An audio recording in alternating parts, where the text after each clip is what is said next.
ஆலயா cotton trending வேட்டிகள் ஷர்ட்டுகள். நாகர்கோவிலில் இருந்து தாம்பரம் நோக்கி வந்து கொண்டிருந்த அந்தியோதயா ரயில் விருதுநகர் மாவட்டம் சாத்தூர் அருகே நடுவழியில் என்ஜின் பழுதாகி நின்றதால் ரயில் போக்குவரத்து பாதிக்கப்பட்டது.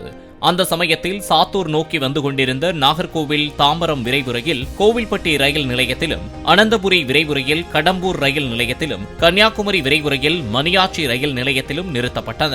சுமார் 2 மணி நேரத்திற்கு பிறகு ரயில் சேவை மீண்டும் தொடங்கியது.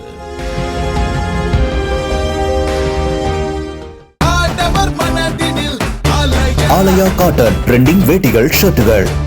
பிளே ஸ்டோர் மற்றும் ஆப் ஸ்டோரில் இருந்து பாலிமர் செயலியை QR கோடு மூலம் பதிவிறக்கம் செய்யுங்கள்.